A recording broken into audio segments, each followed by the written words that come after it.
Jangan pernah kita mengeluh kalau kita dalam masalah. Masalah itu adalah berkat terselubung.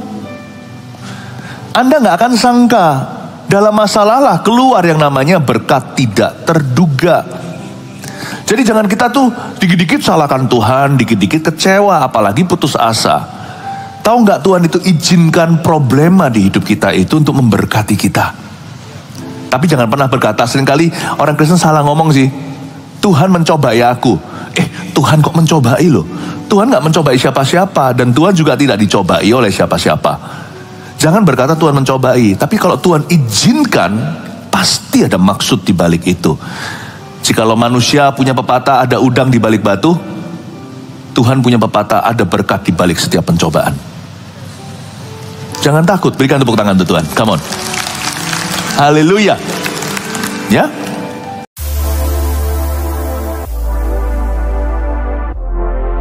Jika Tuhan di pihak kita, Esra pasal 6. Mari kita buka bersama-sama, kita akan Bible study ya.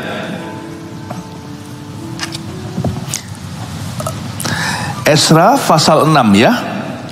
Puji Tuhan. Mari kita baca ya. Sesudah itu atas perintah Raja Darius diadakanlah penyelidikan di perbendaharaan di Babel, di tempat naskah-naskah disimpan. Kemudian di Ahmeta, benteng yang di provinsi Media, didapati sebuah gulungan yang isinya sebagai berikut. Piagam, titik 2, berhenti di sana. Ini ceritanya cari arsip ini yang hilang. Jangan lupa terakhir kali kita bicara soal Esra. Esra itu adalah golongan orang-orang Israel yang pulang ke kampung halaman setelah 70 tahun terdampar di Babilonia. Nah, mereka kembali untuk membangun terlebih dahulu bait suci. Nanti kemudian di zaman Nehemia mereka akan membangun temboknya. Jadi yang kita perlu bangun pertama-tama adalah kerohanian. Baru setelah itu kita membangun hal-hal yang lain, ekonomi, perlindungan, kesehatan. Nah, waktu mereka sudah kembali membangun bait suci, terhalang. Ada orang yang cari gara-gara. Izinnya nggak keluar, atau sebenarnya izinnya udah keluar dari raja, tetapi mereka bermasalah dengan warga. Warga setempat tidak punya hati yang mulia. Waktu itu mereka adalah sekelompok orang-orang yang membenci orang Yahudi. Lalu dihentikan sementara. Waktu dihentikan itu sebenarnya ada surat kepada raja. Raja tolong dicek dan recheck ulang. Ini orang-orang bangun loh pakai batu yang besar-besar. Emangnya boleh gitu? Karena kan sudah tukar, udah bergulir administrasi. Dari presiden yang lalu, Kores, sekarang ke zaman-zaman berikutnya, raja-raja berikutnya. Dipertanyakan lagi tuh izinnya. Ya, kita ini hal-hal seperti ini kan mirip dengan apa yang kita hadapi sehari-hari di dunia ini. Relevan sekali. Nah, sekarang ini raja sedang mengadakan penyelidikan. Kita baca sekali lagi ya. Raja memerintahkan panitera, tolong dicek ya surat-suratnya. Maka berikut ayat 1, sesudah itu atas perintah Raja Darius diadakanlah penyelidikan di perbendaharaan di Babel, di tempat naskah-naskah disimpan. Raja memerintahkan kepada administrasinya, tolong dicek ya, betul nggak orang-orang Yahudi ini sah. Disuruh cek surat-suratnya yang keselip di mana, yaitu naskah-naskah disimpan, dicari di mana-mana di perbendaharaan di Babel, nggak ketemu-ketemu. Jadi Tuhan gerakan hati Raja Darius nggak makan mentah-mentah segala fitnah. Dia cek, dia suruh stafnya untuk cek surat-surat daripada pembangunan bait suci ini, apakah betul. Nah, Tuhan gerakan hati raja. Dan saat Tuhan gerakan hati raja, otomatis proyeknya delay. Tapi justru itu memberi mereka waktu. Jadi jangan pernah kita itu menyesalkan segala sesuatu yang sifatnya lamban. Di hidup kita segala sesuatu yang sifatnya terlambat, di dalam Tuhan tidak pernah telat. Itu semua diizinkan oleh sepengizinan Allah untuk memberi kita waktu berbenah. Untungnya pembangunan tetap bisa berlanjut, tidak dihentikan. Bersyukurlah apa yang tidak berhenti. Saya nggak hanya bicara soal izin lah, izin usaha, izin gereja, whatever. Apapun dalam hidup kita itu yang sifatnya seolah-olah terhambat, tahu nggak Tuhan itu punya maksud.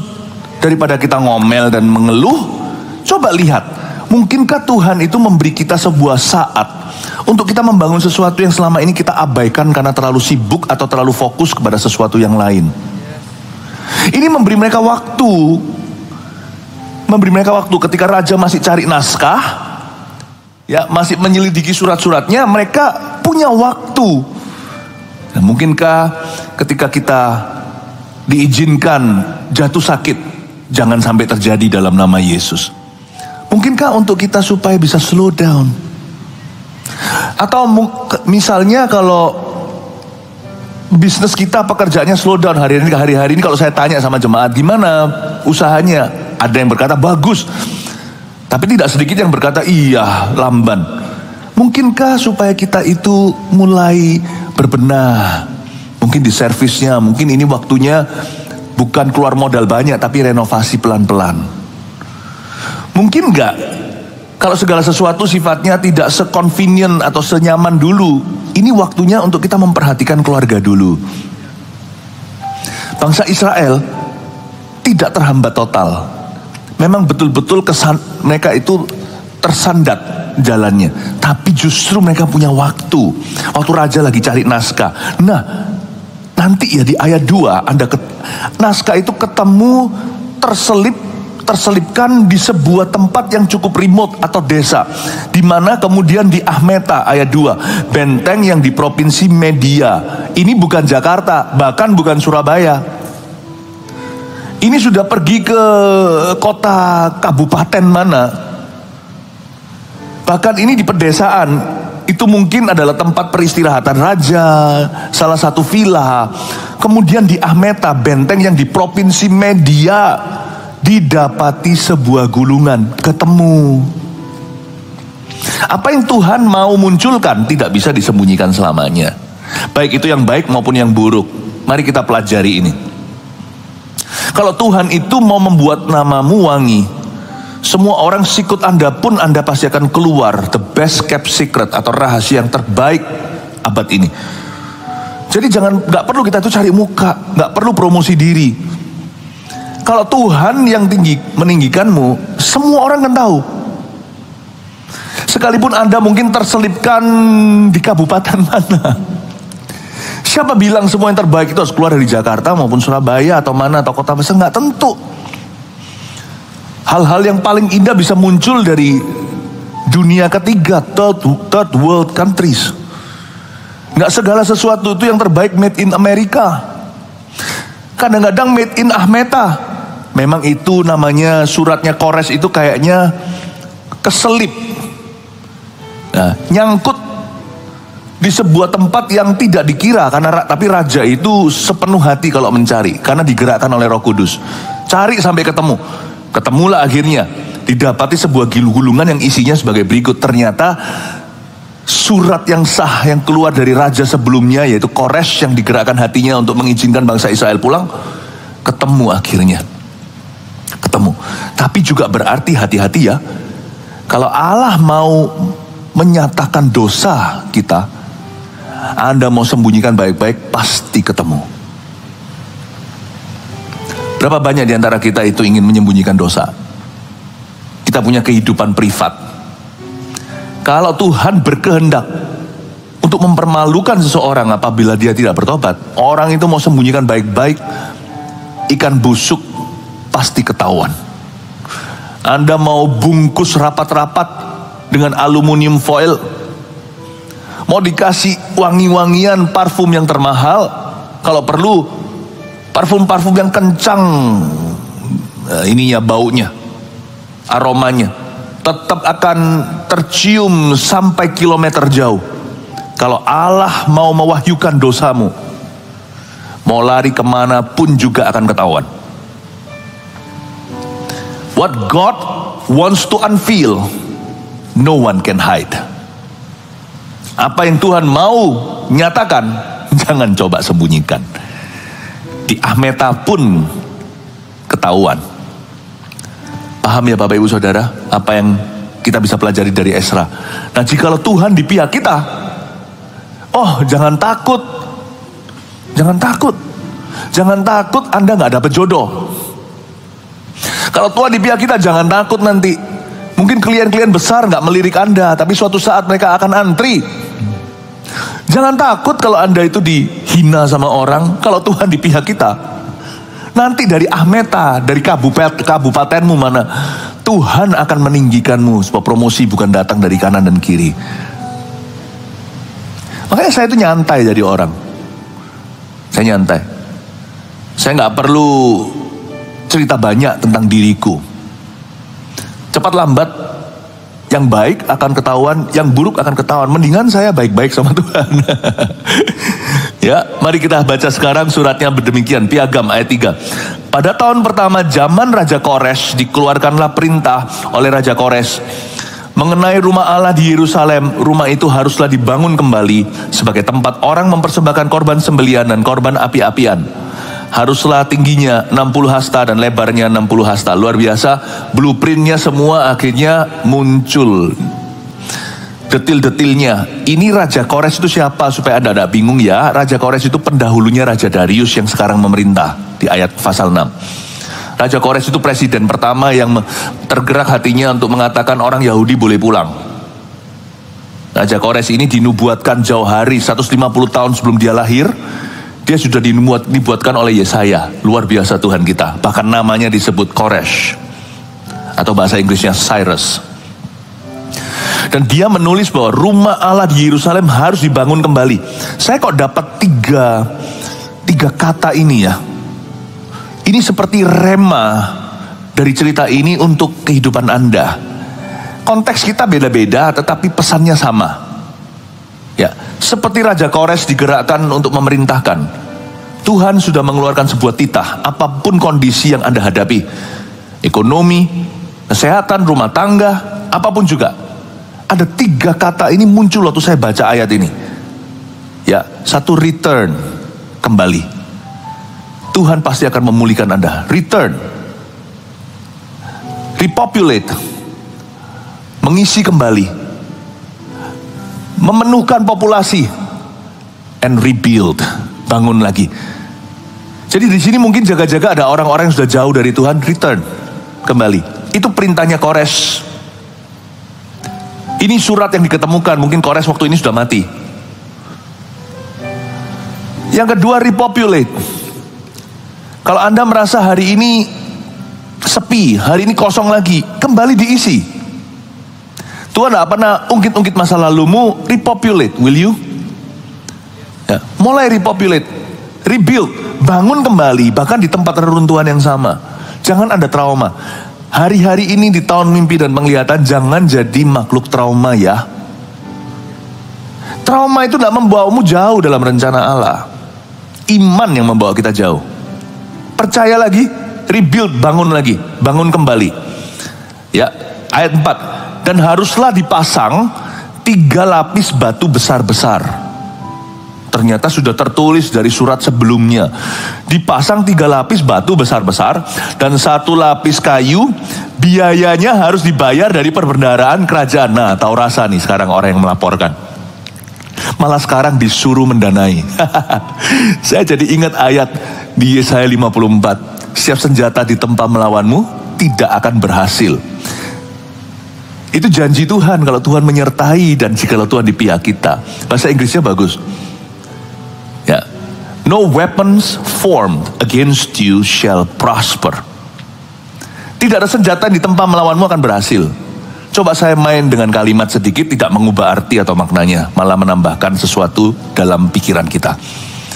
Tidak ada senjata ditempa melawanmu akan berhasil, Yesaya 54. Itu berarti juga semua senjata yang ditempa melawan Anda justru menjadi peluru keberhasilan Anda. Ini orang melaporkan malah disuruh danai. Coba bayangkan. Awalnya mereka hanya dikeluhi atau raja diberikan sebuah warning, peringatan. Raja-raja mereka itu lagi bangun pakai batu besar-besar. Kalau Anda baca di pasal 5 ayat 8, bisa melirik sebentar di Alkitabnya. Kalau Anda tidak bawa Alkitab, nggak apa-apa saya bacakan. Kiranya raja maklum bahwa kami datang ke daerah Yehuda. Ini surat pelaporannya. Ke rumah Allah yang maha besar. Rumah itu sedang dibangun dengan batu yang besar-besar. Sedang dindingnya dilapis dengan kayu. Dan pekerjaan itu dikerjakan dengan seksama dan berjalan lancar di tangan mereka. Dilaporkan bahwa mereka sedang mengerjakan rumah Allah dengan batu yang besar-besar. Tapi waktu kita sampai di pasal 6, malah ketemu surat yang asli, originalnya bunyinya begini. Malah harus dipasang 3 lapis batu besar-besar. Coba saya ajak untuk kita berpikir detail. Pelapornya berkata mereka bangun pakai batu besar-besar. Raja menyelidiki, keluar surat asli. Aslinya bunyinya begini, bukan membangun dengan batu besar-besar, 3 lapis batu besar-besar. Setiap senjata ditempa melawanmu malah jadi peluru keberhasilanmu kali 3. Didanai lagi. Jangan pernah kita mengeluh kalau kita dalam masalah. Masalah itu adalah berkat terselubung. Anda gak akan sangka dalam masalah lah keluar yang namanya berkat tidak terduga. Jadi jangan kita tuh dikit-dikit salahkan Tuhan, dikit-dikit kecewa, apalagi putus asa. Tahu gak Tuhan itu izinkan problema di hidup kita itu untuk memberkati kita. Tapi jangan pernah berkata, seringkali orang Kristen salah ngomong sih. Tuhan mencobai aku. Tuhan kok mencobai loh? Tuhan gak mencobai siapa-siapa. Dan Tuhan juga tidak dicobai oleh siapa-siapa. Jangan berkata Tuhan mencobai. Tapi kalau Tuhan izinkan, pasti ada maksud di balik itu. Jikalau manusia punya pepatah ada udang di balik batu, Tuhan punya pepatah ada berkat di balik setiap pencobaan. Jangan takut, berikan tepuk tangan untuk Tuhan. Come on. Haleluya. Ya. Biayanya harus dibayar dari perbendaharaan raja. Ayat 5. Dan juga perlengkapan emas dan perak rumah Allah yang diambil oleh Nebukadnezar dari bait suci yang di Yerusalem dan dibawa ke Babel itu haruslah dikembalikan supaya kembali pula ke dalam bait suci yang di Yerusalem ke tempatnya yang semula. Dan kau haruslah menaruhnya di dalam rumah Allah. Wait. Supaya Anda gak bingung lagi, ini keluar nama raja satu lagi. Nebukadnezar. Itu siapa sih? Pagi-pagi Bible study ya. Sebab saya gak kenal pemanasan. Saya keluar rumah udah panas rohani.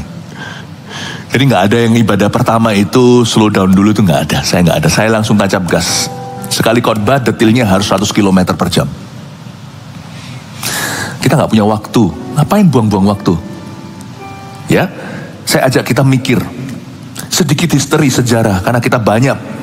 Kita semua punya Alkitab tapi kita gak menguasai. Saya ajari.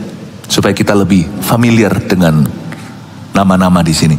Nebukadnezar adalah raja, bukan raja Persia, itu raja Babilonia. Sekarang yang memerintah ini Persia. Babel dulu itu adik kuasa. 70 tahun silam dia hancurkan Yerusalem, angkut orang Yehuda pergi ke tanah Babel. Babilonia dihajar sama Persia. Babilonia itu Irak hari ini, tapi dulu superpower. Digasak sama Persia. Persia itu Iran. Dihajar sana. Dulu Timur Tengah sekitar sini sampai ke Mesir situ. Daerah-daerah sini menuju ke Eropa. Tapi gak sampai ke Viking ya kan. Gak sampai ke Eropa sana. Nanti setelah Persia tahu gak keluar kerajaan mana yang sampai ke zaman Yesus? Siapa yang kalahkan Persia nanti? Romawi dikalahkan siapa? Kota Roma dihajar habis sama sekelompok orang yang tidak punya peradaban yang baik. Viking namanya, North Europe, Eropa Utara. Nanti zaman itu sudah mulai masuk zaman modern kalau kita sedikit sejarah. Setelah zaman modern itu terus pelan-pelan perang sana sini keluar superpower namanya Inggris. Inggris perang dunia kedua kehilangan signifikan, setelahnya muncullah Amerika dengan bom atomnya. Amerika sekarang mulai dibalap sama China. Ini semua sejarah. Kejadian sungguhan. Dan sekarang kita bicara soal Nebukadnezar. Nebukadnezar itu dulu merampas dan merampok rumah Tuhan. Bait sucinya Salomo itu loh, dihabisi, digundulin. Dan semua harta diambil. Nah, coba bayangkan kalau harta Anda diambil sama perampok. masa kembali toh? Kan gak akan kembali. Tapi dalam Tuhan, apa yang jadi berkatmu gak bisa lari. Kalau diambil musuh, Tuhan bisa restorasi. Buktinya 70 tahun kemudian, bahkan lebih, karena ini sekarang sudah tahun keberapa mereka ditahan pembangunan Bait Suci. Ini sudah 80 tahunan. Ayat 5 ini lihat. Dan juga perlengkapan emas dan perak. Emas perak kalau sudah raib ya raib lah. Mana ada terus habis itu kembali. Kalau sudah di tangannya penjahat atau mafia, habis sudah. Dan juga perlengkapan emas dan perak rumah Allah yang diambil oleh Nebukadnezar. Ini kejadian 80 tahun lalu. Dari Bait Suci yang di Yerusalem dan dibawa ke Babel itu harus dikembalikan. Dalam Tuhan itu gak ada yang hilang loh. Jadi saya gak percaya rezeki saya itu bisa melayang. Kalau Tuhan mengambilnya, Tuhan mengambil, Tuhan memberi, terpujilah nama Tuhan. Pasti saya harus tunduk, Tuhan pasti punya maksud indah. Tapi dalam Kristus kalau saya bertobat, dalam Tuhan kalau saya percaya, itu kembali tepat pada waktunya semua indah. Emas perak itu dirampas sama Nebukadnezar. Ini orang-orang jahat gak takut akan Allah, gak pakai tanda terima. Tapi itu kembali 80 tahun sesudahnya. Saya percaya berkat yang raib hilang di zaman kita. Kalau kita sungguh-sungguh dengan Tuhan, dikembalikan nanti di keturunan. Anak cucu kita loh akan menuai. Apalagi kalau bukan karena dosa, apalagi kalau kita itu menabur dengan air mata. Kita menabur dengan mencucur air mata, akan menuai dengan sorak-sorai. Dan pulang membawa berkas-berkasnya. Tuhan tuh gak pernah hutang 5 roti 2 ikan sama kita. Setiap rasul, setiap murid dari 12 itu pulang tapau, bawa bungkusan 12 bakul penuh. Bapak ibu saudara, jangan pernah perhitungan dengan Tuhan. Dan janganlah hatimu hilang iman.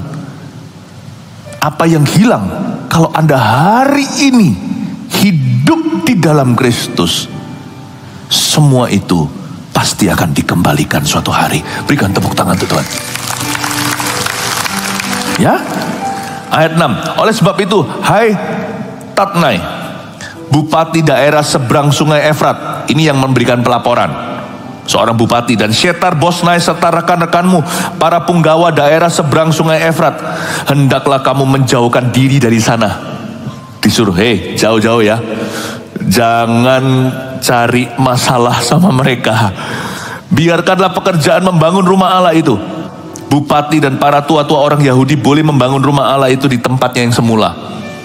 Lagi pula, telah dikeluarkan perintah olehku, Raja Darius, tentang apa yang harus kamu perbuat terhadap para tua-tua Yahudi mengenai pembangunan rumah Allah itu, yakni daripada penghasilan kerajaan, daripada upeti daerah seberang sungai Efrat, haruslah dengan seksama dan dengan tidak bertangguh diberi biaya kepada orang-orang itu. Tolong didanai ya.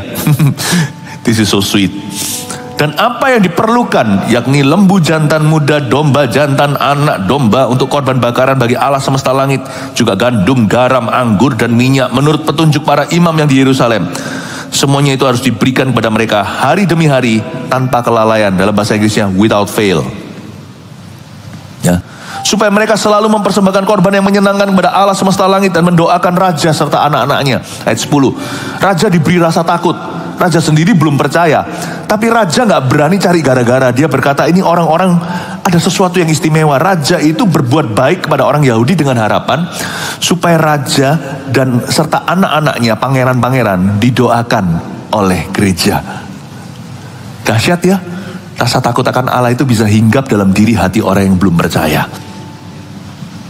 Doakan aku, doakan. Selanjutnya, telah dikeluarkan perintah olehku supaya setiap orang yang melanggar keputusan ini akan dicabut sebatang tiang dari rumahnya untuk menyulakannya pada ujung tiang itu, dan supaya rumahnya dijadikan reruntuhan oleh karena hal itu. Para sejarawan, ahli teologi ya, semua merasa bahwa mereka mengira bahwa ayat 11 inilah permulaannya, cikal bakalnya hukuman salib. Dicabut sebatang tiang dari rumahnya, disulakan di sana. Itu adalah hukuman yang tiada lagi hari ini karena tidak pri kemanusiaan. Ayat 12, maka Allah yang sudah membuat namanya diam di sana, biarlah ia merobohkan setiap raja dan setiap bangsa yang mengacungkan tangan untuk melanggar keputusan ini dan membinasakan rumah Allah yang di Yerusalem itu. Aku Darius yang mengeluarkan perintah ini, hendaklah itu dilakukan dengan seksama. Aku Darius. Darius adalah the most powerful successor, atau Darius adalah seorang penerus Raja Koresh yang menulis surat asli itu. Dia adalah penerus raja yang paling berkuasa. Darius ini very powerful man. Ini bukan pejabat tinggi. Zaman itu Raja Persia menyebut dirinya raja di atas segala raja, King of Kings. Dan Darius ini sekuat-kuat dia tetap tunduk di bawah titahnya Allah kita. Tahu nggak, Amsal berkata bahwa hati raja itu disetir oleh Tuhan seperti batang air, ke kanan ke kiri. Anda kesulitan dengan orang-orang yang kuat di atas sana, lawmakers, pembuat keputusan. Tahu nggak, sekalipun kita nggak bisa seenak gua, banyak orang itu cepat kecewa sama Tuhan gara-gara Tuhan itu maha kuasa. Kan Tuhan kalau mau kan bisa, karena kita rada memaksa. Tapi tahu nggak, kalau kita hidup berkenan, musuh orang itu pun akan didamaikan. Tuhan itu punya kuasa loh, sekalipun dia tidak sok-sokan tunjukkan. Semua orang itu di bawah kakinya. Semua orang tanpa kecuali, termasuk Darius dan Koresh sekaligus. He's the God of Koresh, he's the God of Darius. The same God, Allah yang sama. Allahnya Koresh, Allahnya Darius. Dan Tuhan kasih sedikit sentilan rasa takut akan dia. Sehingga Darius berkata, aku kepingin didoakan oleh gereja di perjanjian lama. Bukan gereja perjanjian baru, ini adalah umat Israel, gereja waktu itu. Pray for me and my sons. Berapa kali dalam hidup saya bertemu dengan orang-orang jahat. Itu kalau di dunia betul-betul orang yang bengis. Tapi mereka dikasih Tuhan rasa sungkan. Makanya itu penting sekali kita punya reputasi bersih. Penting kita punya integritas. Pernah sekali saya berdiri, saya ketemu sama satu orang. Dia bukan orang siapa, tapi seorang yang saya baru kenal. Ya. Mungkin orang tidak bisa menyatakan apa yang dia rasakan. Apalagi kalau orang tidak peka atau kenal Tuhan. Tapi perasaan segan atau sungkan itu pun datangnya dari Kristus loh. Dan pernah sekali saya ketemu anak muda lucu sekali. Waktu itu in my office, atau di kantor lama saya. Itu meja saya sampai bergetar.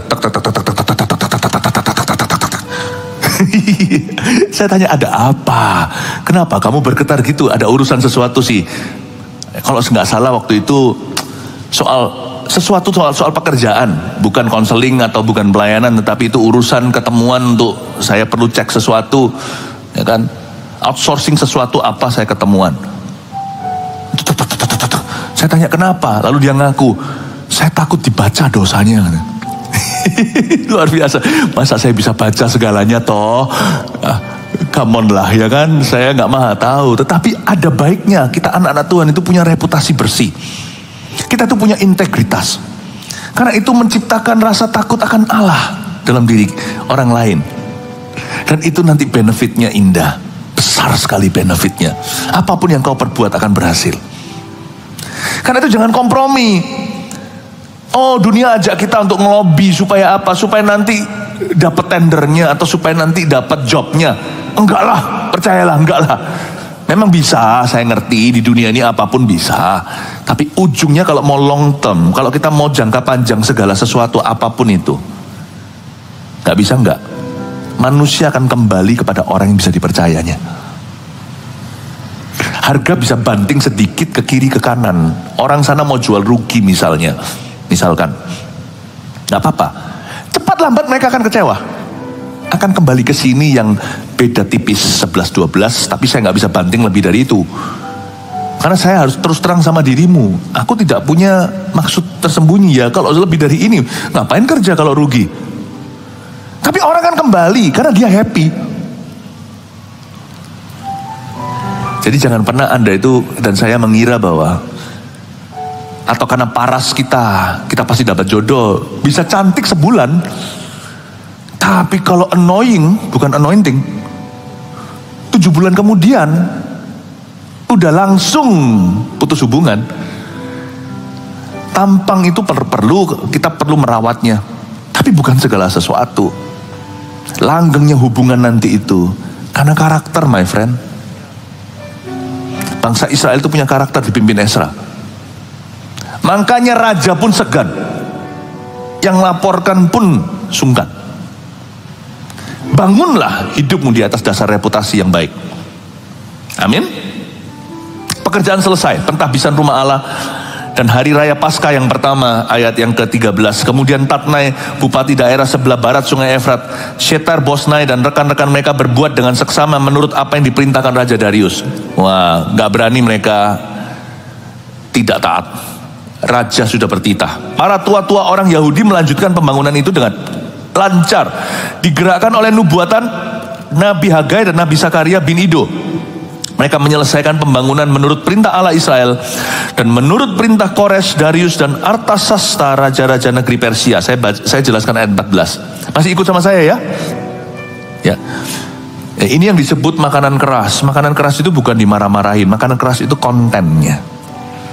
Saya ajak Anda untuk makan protein pagi-pagi. Protein tanpa efek samping, nggak kena ke ginjalnya. Ini protein firman yang membangun muscles, membangun otot-otot rohanimu. Para tua-tua orang Yahudi itu melanjutkan pembangunan ayat 14 dengan lancar. Kenapa? Karena digerakkan oleh nubuatan. Tujuan nubuatan itu apa? Saya sudah jelaskan di kebaktian yang pertama kali Ezra saya ajarkan 2 minggu yang lalu. Saya masih ingat kok topik ibadah 1. Temanya adalah jangan remehkan nubuatan. Nubuatan itu bisa mempercepat. Nubuatan itu akselerasi Allah. Makanya itu saya tidak pernah main-main dengan yang namanya pelayanan firman. Pelayanan firman gini nggak tentu nubuatan. Tetapi pelayanan firman seperti ini itu adalah nafasnya jemaat. Hagai, Sakaria ini mereka sangat instrumental membuat pekerjaan Allah selesai di dalam hidup umat. Tahu nggak apa yang diajarkan di atas sini itu akan menyelesaikan atau menghambat? Makanya kita nggak boleh sembarangan. Di gereja kita nggak taruh asal-asalan. Pokoknya maaf ini kalau ini bukan saya singgung profesi atau apa, bukan. Kita nggak sembarang taruh public figure atau artis atau apa naik ke sini. Saya nggak, karena di sini serious business. Ini bukan bisnis, tapi serious business. Apa maksud saya? Ini adalah pekerjaan yang serius, pekerjaan Allah yang serius dalam kehidupan umat. Makanya itu ranking number 1 adalah pastoral message atau pesan gembala. Karena gembala yang memberi makan. Gembala itu feed the sheep. Bukan sensasi, tapi esensinya. Di sini juga hamba-hamba Tuhan in-house. Pastor-pastor kita berbicara di samping tambahannya tentunya suplemen-suplemen pun dapat. Ada hamba-hamba Tuhan, ada pengkhotbah-pengkhotbah, tamu yang kita sangat hargai, mereka turut membangun visi ini. Nabi Hagai dan Sakaria itu in-house prophets. Nabi-nabi in-house yang mengajarkan. Karena itu gak heran pekerjaan Tuhan selesai. Makanya itu kami juga rindu pekerjaan Allah selesai di hidupmu. Kita tidak menciptakan gereja setengah matang. Kita juga bukan mencari gereja mata sapi. Kita minta supaya mata Tuhan tertuju kepada umatnya di sini. Makanya saya lihat iman jemaat di sini itu sehat-sehat. Bukan gemuk-gemuk. Saya nggak lihat iman gemuk-gemuk. Kalau saya suruh angkat tangan, yang ikut CG, yang melayani, yang volunteer, yang ikut audisi, bukan hanya pelayanan di atas mimbar. Gak semua orang tuh serbunya ke depan sini. Semua orang tuh serbunya di gereja kita, itu malah yang dibawa. Makanya tadi saya kasih apresiasi untuk semua volunteer kita. Mau pandemik kek, epidemik kek, mau online seperti ini sekarang yang nonton banyak sekali. Ini di balik layar ini semua orang-orang lihat itu yang berseragam semua yang kerja. Yang diserbu di gereja kita itu pelayanan ministry to the people, bukan ministry that is seen by people. Pelayanan yang dipandang oleh orang. Orang-orang yang dipandang sama orang di sini itu selalu berusaha untuk bersembunyi di balik salib. I love the spirit of Hagai dan Sakaria di gereja kita. Ini yang membuat gereja kita bukan gereja terbesar atau terkaya, tapi kita bisa menjadi gereja yang termulia. I love it. Mereka menyelesaikan pembangunan menurut perintah Allah Israel dan menurut perintah Kores, Darius, dan Artasasta. Siapa lagi Artasasta? Tadi kita belajar nama-nama ya. Kores, Darius kan sudah tahu. Artasasta itu raja berikutnya nanti di zaman Nehemia. Itu raja penerus Darius yang akan mengotorisasi Nehemia bangun tembok kemudian hari. Tuhan kalau kerja itu domino. Tuhan kita itu Allah estafet. Sadarkah Anda? Makanya itu kita berhak untuk percaya anak-anak kita akan dipakai oleh Tuhan sama besar. Jangan pernah pikirannya itu pikiran dunia, pikirannya itu pikiran Yahudi. Kita jangan jadi orang Yahudi, kita nggak usah ke Yahudi-Yahudian. Gereja nggak usah diciptakan jadi Yahudi-Yahudian, nggak perlu. Kita ini gereja perjanjian baru, malah Yahudi itu malah bangsa Yahudi menjadi gereja mula-mula, menjadi gereja perjanjian baru. Kok kita malah justru reverse, malah kita kok regress atau bukan progress, maju malah mundur, enggak. Tapi kita harus berpikir seperti orang Yahudi. Orang Yahudi itu pikirannya itu turun-temurun, tahu nggak Anda? Beberapa orang-orang yang terhebat hari ini yang pegang kendali atas dunia itu Jewish turun-temurun. Karena mereka kalau mikir, nah begini, kalau mereka mikir buat satu perusahaan misalkan cabai atau sambal gitu ya, saya nggak tahu ya, merek-merek tertentu itu milik orang Jewish enggak, tapi kita berhak curiga. Hal-hal besar mungkin di dunia itu, merek gede-gede itu juga mungkin bisa jadi loh belakangnya, atau bankir tersebut. Mereka kalau kerja, mereka nggak panen sekarang. Mereka kerja itu mikirkan untuk keturunan yang ketiga. Makanya mereka kuatnya itu turunkan tradisi. Celakanya memang akhirnya diberhalakan. Nah itu yang membuat akhirnya mereka skakmat sendiri. Mereka menghalangi karena mereka tidak mengindahkan Tuhan di atas tradisi mereka, sehingga mereka menghalangi Yesus dalam misinya. Tapi orang Yahudi itu pikirannya jauh. Dia ditulis di sini waktu zamannya Esa, Artasasta raja negeri Persia. Zaman Nehemia itu nanti yang datang. Nehemia itu juniornya. Bapak Ibu Saudara, jangan kita berpikiran seperti orang Asia yang kolot. Orang Asia kan gini selalu kalau lihat orang muda. Ah lu tahu apa? Belum makan asam garam. Ya untung tidak bludrik. Kita sama anak muda itu kita meremehkan. No, not this church though. Gereja ini tidak begitu. Ya.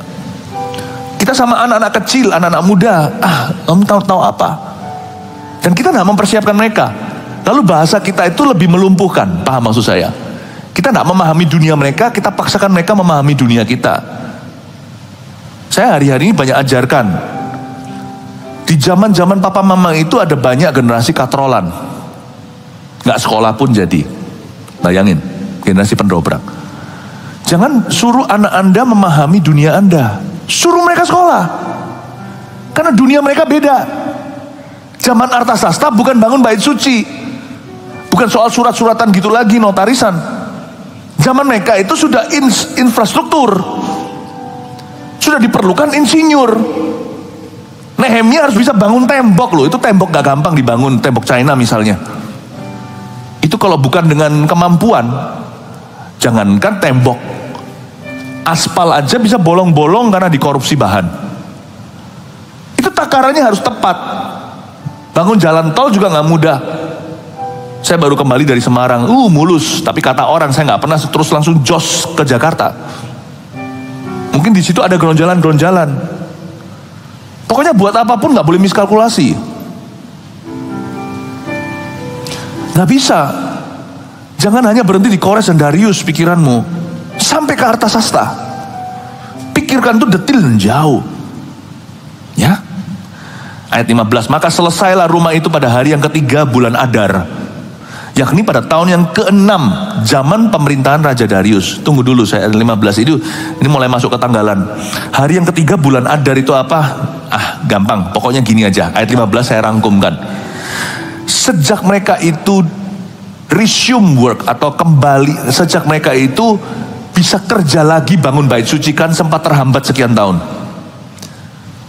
didorong dengan nafas nubuatan oleh Hagai dan Zakaria, dibutuhkan 4 tahun untuk selesaikan bait Allah. Ini bukan bait sucinya Salomo, itu sudah rubuh. Ini bait suci yang baru, bait Allah yang dibangun oleh Ezra dan kawan-kawannya. Sejak mereka memulai pembangunan lagi, dapat otorisasi kembali, 4 tahun loh baru selesai. Just because God puts His blessing there doesn't make the work easy or quick. Hanya karena Tuhan menaruh berkatnya atas itu dan Tuhan memberi restu, bukan berarti pekerjaan itu mudah. Tiba-tiba jadi gampang karena Tuhan beserta. Atau tiba-tiba jadi cepat. Enggak juga. Bayangin, direstui, disertai sama Roh Kudus aja perlu waktu. Apalagi kalau kita buang-buang waktu. Saya berada di halaman yang beda. Beberapa orang yang kurang memahami panggilan kita dan panggilan saya juga dan pengurapan yang ada atas tubuh saya. Mereka berkata, Pastor Philip, kenapa Pastor Philip itu kok terburu-buru? Kenapa Pastor Philip kok jalannya lari? Bapak Ibu Saudara, saya telat kenal Tuhannya. Saya umur 18 tahun menjadi hamba Tuhan. Saya terlambat. Mungkin di sini beberapa dulu. Kalau sana terlambat umur 18 lah, saya gimana? Pokoknya saya merasa saya terlambat. Saya nggak bisa main-main. Sejak saya kenal Tuhan, saya tancap gas. Umur 18. Makanya keluar buku Before 30 itu. Apa sih Before 30 itu? Sebelum saya mau 30, saya harus mencapai sesuatu. Dan dari 18 tahun bukan berarti tidak pernah berbuat salah, tidak pernah jatuh bangun dalam kelemahan. Enggak. Dari umur 18 saya sudah tidak on and off sama Tuhan. Tahun 94 saya betul-betul ditegur Tuhan secara keras, luar biasa, karena saya mau meninggalkan panggilan. 2 tahun masuk ke sekolah teologi, sekolah Alkitab, saya berubah pikiran. Tahun 94 itu saya ngalami sesuatu pukulan yang besar. Dan Tuhan, cuman sekali itu saja seumur hidup saya kenal Tuhan Yesus. Cuman sekali itu Tuhan marahi saya. Jadi dengan kata lain, dari umur 18 sampai hari ini, saya tancap gas loh. Ini aja gak selesai pekerjaan. Sibuk gereja 1 juta murid. Visi yang dicanangkan. Ketika saya ketemu Tuhan di kamar saya secara pribadi, waktu itu ada sebuah encounter, ada sebuah perjumpaan. Masih jauh Bapak Ibu. Saya tancap gas 30 years, 30 tahun. Masih jauh. Orang berkata saya terburu-buru. We are on the different page, my friend. Halaman orang yang berkata begitu mungkin halaman leyeh-leyeh namanya. Nyantai deh. Not me. Beda memang. Tapi puji Tuhan gereja ini mengikuti. Persis di rel itu. Mengikuti gerbongnya. Saya lihat gereja ini adalah gereja yang sangat misionaris. Jemaat kita adalah jemaat yang tidak main-main. Bahkan anak-anak muda kita itu sekarang itu, kalau mereka ditanya, waktu mereka lagi happy birthday to you, make a wish-nya. Anak army of God kita ditanya, apa birthday wish-mu? Merintis gereja bersama dengan gereja kita tercinta. Haleluya. Praise the Lord, puji Tuhan ya. Perlu waktu, dapat restu Tuhan pun, dapat restu Roh Kudus. Mau lari kencang-kencang pun perlu waktu. Ini 4 tahun selesaikan building fisik. Belum nanti ke depannya kerohaniannya jalan. Nanti kalau kita lihat ayat-ayat berikutnya, pasal-pasal berikutnya di sepanjang hari ini, Anda kan tahu bahwa PR-nya Ezra besar sekali. Bapak Ibu Saudara, don't waste your time. On and off sama Tuhan itu sudah gak zaman. Aku mundur dari Tuhan, maju lagi, mundur maju lagi. Coba bangun badan dengan cara demikian. Gak jadi-jadi itu bodybuildingnya. Orang yang memang mau gedein badannya seperti Arnold Schwarzenegger zaman dulu, seperti Ade Rai, nggak bisa mut-mutan. Udah gede di size itu, tambah beban supaya tambah gede lagi. Nah kalau dia gede di situ 2 minggu nggak latihan, kempis lagi, dan akhirnya cuman kempis kembang, lalu nggak pernah besar-besar. You cannot, kita nggak bisa on and off sama Tuhan, maju mundur. Kalau Anda mau melihat rencananya digenapi, nggak bisa begitu. Terus sama Tuhan juga setengah-setengah, tidak punya disiplin. Mood doa ya doa, mau baca Alkitab, kalau enggak ya udah nggak usah. Percuma ke sekolah teologi, percayalah saya ke sekolah teologi 4 tahun. Teman-teman saya semuanya 4 tahun bersama dengan saya itu baca Alkitab, Kejadian Wahyu sekalipun nggak pernah. Tapi belajar buku-buku tentang Alkitab. Yang saya tahu satu yang bersama dengan saya selesaikan, kita nggak sok-sokan. Saya sekarang cerita setelah puluhan tahun kemudian. Satu teman saya orang bule namanya Todd. Itu yang sama saya komitmen, saling mengingatkan untuk kita baca selesai. Teman-teman saya semua tahu buku teologi ya, don't know the Bible. Nggak ada garansi dipakai Tuhan masuk ke sekolah teologi. Nggak ada. Makanya di sini juga jangan sampai ada orang terhalang melayani karena ada perasaan aku itu belum menguasai Alkitab. Asal Anda baca dengan kerinduan, baca seperti layaknya seorang murid dan minum susu seperti anak, percayalah Allah akan memakaimu. Asal jangan mut-mutan. Nggak bisa on and off sama Tuhan. Perlu waktu untuk selesaikan. Jangan-jangan nanti kita masuk ke sorga suatu hari telur setengah matang. Dan Tuhan nanti nggak bisa mengatakan kepada kita well done. Bukankah di ayat Alkitab nanti waktu di akhirat Tuhan waktu menghakimi sebagian Tuhan beritahu enyahlah, sebagian Tuhan berkata baik sekali perbuatanmu, dalam bahasa Inggrisnya well done. Kalau Anda makan steak,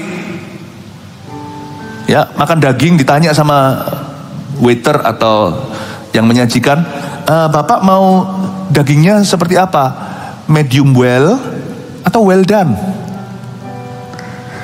Kalau steak boleh makan medium well, medium rare atau setengah matang.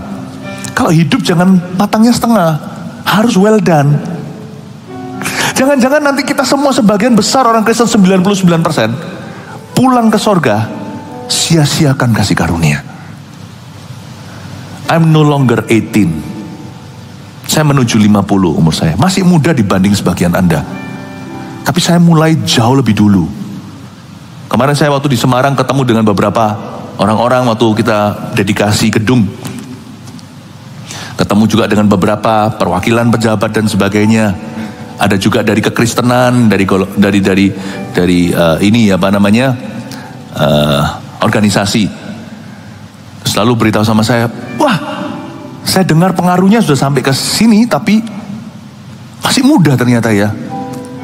Itu ngomong kira-kira ada 4-5 kali diulang. Dalam sekali pertemuan gini, masih muda. Saya bersyukur.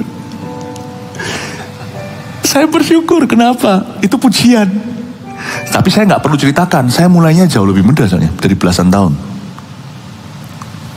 Ya, belasan tahun. Tapi kita sudah nggak semudah itu Bapak Ibu. Tahun depan kita masuk ke rooftop itu, ini lagi bangun jadi, doakan ya, terus ya. Sekali masuk itu nanti, kita itu kontraknya 20 tahun di sana. Saya sekali masuk situ, akhir kontrak saya 70. Umur 70 tahun. Maafkan di sini, kalau Anda di sini udah umur 70, masuk ke situ, apakah Anda masih hidup atau enggak nanti setelahnya? Mungkin itulah tempat gereja di mana dari situ dikirim ke sorga. We have no time. Ya tapi nggak usah menangkan Afrika. Saya ngerti. Om Anda saja belum bertobat kok. Jangankan Afrika. Ponakan Anda masih lari dari Tuhan. Tugas kita masih banyak. Dear Ezra. Gak bisa saya kerja sendiri. Saya kerja sendiri hangus masa muda sudah 30 tahun ini. I need you. Mari kita bangun bersama-sama. Makanya orang yang bergabung dengan gereja kita bukanlah jemaat iseng. Kalau datang sini tamasya nggak akan jadi, nggak akan tahan. Betahan kata orang Hokian. Yang datang ke sini semuanya kerja untuk Tuhan. Sambil kerja, sambil minum. Puji Tuhan kan? Seperti Gideon yang pergi perang itu loh tentaranya. Bukan yang minumnya seperti anjing gitu. Tapi yang membawa sini satu tangan memegang senjata. Perang sih perang. Tapi dalam Tuhan, Tuhan selalu mengenyangkan. Haleluya. Kasih tepuk tangan untuk Tuhan. Untuk pentabisan rumah itu. Ketiga bulan ayat 16, maka orang Israel, para imam, orang-orang Lewi dan orang lain yang pulang dari pembuangan merayakan pentabisan rumah itu dengan sukaria. Untuk pentabisan rumah Allah ini mereka mempersembahkan lembu jantan 100 ekor, domba jantan 200 ekor, anak domba 400 ekor, juga kambing jantan sebagai pengkorban penghapus dosa bagi seluruh orang Israel, 12 ekor menurut bilangan suku Israel. Ayat 17, waktu ini kejadian sudah 70 tahun di Babilonia. Orang Israel itu sudah punah 10 suku loh, tahu nggak? Kenapa mereka masih mempersembahkan 12 ekor, masing-masing ekor untuk satu suku? Yang sisa hanya suku Yehuda dan Benyamin. Yang lainnya semua sudah punah karena Babilonia mengambil Yehuda dan Benyamin, selatan Israel yang utara 10 suku itu. Suku Ruben, suku apa, Manasye, Efraim yang paling gede. Ya. Itu semuanya diangkut sama Asyur, bangsa Asyur atau Assyria. Itu semua punah, udah kawin campur, udah hilang semua. Kok masih persembahkan 12 suku? Lihat, kerajaan Allah yang benar itu memang selektif dia. Dia nggak sembarang libatkan orang, tapi dia inklusif. Seperti tadi kata-kata saya itu loh, I need you. Itu didengungkan di kerajaan Allah. We need each other. 10 suku punah pun mereka mempersembahkan korban, jaga-jaga kalau masih ada. We are always hopeful. Kita selalu berharap bahwa orang Kristen lainnya akan menanggapi panggilan yang sama. Sekalipun seolah-olah sudah punah, mereka nggak ada, tetap undangannya tidak dirobek sama Tuhan.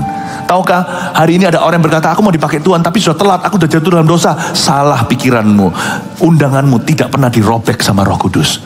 Allah masih menunggumu. Selalu ada 1 ekor domba di hadirat Allah dipersembahkan khusus untuk Anda. Karena Yesus tidak, haleluya, kasih tepuk tangan untuk Tuhan. Mereka juga menempatkan para imam dan golongan-golongan dan orang Lewi pada rombongannya untuk melakukan ibadah kepada Allah dan diam di Yerusalem sesuai dengan apa yang tertulis dalam kitab Musa.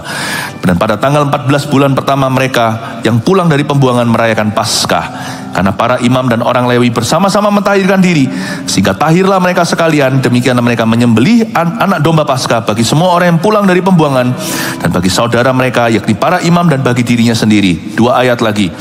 Orang-orang Israel pulang dari pembuangan memakannya, dan demikian juga setiap orang yang memisahkan diri dari kenajisan bangsa-bangsa negeri itu, lalu menggabungkan diri kepada mereka untuk berbakti kepada Tuhan Allah Israel. 10 suku bisa punah. Tuhan kirim bangsa lain yang bergabung dengan orang Yahudi dan disunatkan. Tahukah, jikalau ada orang di sini yang menolak panggilan Allah, kursimu akan segera diambil sama orang 1001 yang antri. Sebab kursi gereja bukanlah membership, tapi covenant. Kursi gereja itu bukan anggota, tapi perjanjian, bukan keanggotaan. Lagi pula mereka merayakan hari raya roti tidak beragi dengan sukacita 7 hari lamanya, karena Tuhan telah membuat mereka bersukacita.